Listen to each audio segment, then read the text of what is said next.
ಅಂತಂದ್ರೆ ಅವರು ದೊಡ್ಡ ದೊಡ್ಡ ಶ್ರೀಮಂತರ ಪರ, ಬಂಡವಾಳಗಾರರ ಪರ, ಅಂಬಾನಿ ಅದಾನಿ ಪರ. ಯಾಕಂತಂದ್ರೆ ನಿಮ್ಗೆಲ್ಲ ನೆನಪು ಮಾಡ್ತೀನಿ ಸ್ನೇಹಿತರೆ, ನಾನು 2020ರಲ್ಲಿ ಯಾವಾಗ ಇಡೀ ದೇಶ ಕೊರೋನಾ ಸಂದರ್ಭದಲ್ಲಿ ಹೊತ್ತಿ ಉರಿತಾ ಇತ್ತು, ದಿನನಿತ್ಯ ಜನ ಬೀದಿ ಹಾಕ್ತಾ ಇದ್ರು, ಉಪವಾಸ ಸಾಯ್ತಾ ಇದ್ರು, ಮೆಡಿಸಿನ್ ಸಿಗದೆ, ಒಂದು PCT ಗುಳಿಗೆ ಸಿಗದೇನೆ ಜನ ಇವತ್ತು ಹೆಣವಾಗ್ತಾ ಇದ್ರು. ಅಂತ ಒಂದು ಸಂದರ್ಭದಲ್ಲಿ ಈ ದೇಶಕ್ಕೆ ಬೇಕಿದ್ದದ್ದು ಮೆಡಿಕಲ್ ಪಾಲಿಸಿ, ವೈದ್ಯಕೀಯ ನೀತಿ ಬೇಕಿತ್ತು, ಎಲ್ಲ ಬಡವರಿಗೂ ಚಿಕಿತ್ಸೆ ಕೊಡೋ ಉದ್ದೇಶದಿಂದ. ಆದ್ರೆ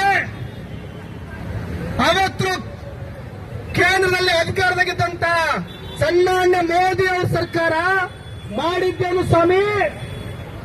ವೈದ್ಯಕೀಯ ಪಾಲಿಸಿ ಮಾಡಲಿಲ್ಲ, ಬಡವರಿಗೆ ಊಟ, ಆಕ್ಸಿಜನ್, ಗುಳಿಗೆ ಕೊಡಲಿಲ್ಲ. ಅವರು ಮಾಡಿದ್ದೇನು? ಶಿಕ್ಷಣ ನೀತಿ ಮಾಡಿದ್ರು. ಎಂತ ಶಿಕ್ಷಣ ನೀತಿ ಸ್ವಾಮಿ? NEP 2020, national education policy 2020. ನಿಮ್ಗೆ ಅನಿಸ್ತಿರ್ಬೇಕು ಸರ್, NEPಗೂ ನೀಟ್ಗೂ ಏನ್ ಸಂಬಂಧ ಇದೆ ಹೇಳ್ತೀನಿ, ಕೇಳಿಸ್ಕೊಳ್ಳಿ ಸ್ನೇಹಿತರೆ.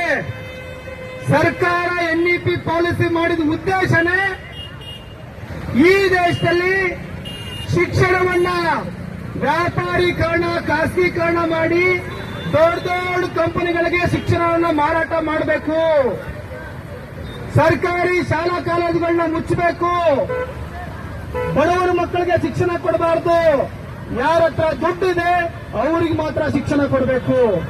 ಸರ್ಕಾರ ಈ ಉದ್ದೇಶ ಇಟ್ಕೊಂಡು ಕೋವಿಡ್ ಟೈಮಲ್ಲಿ ಒಂದ್ ವೇಳೆ ಈಗ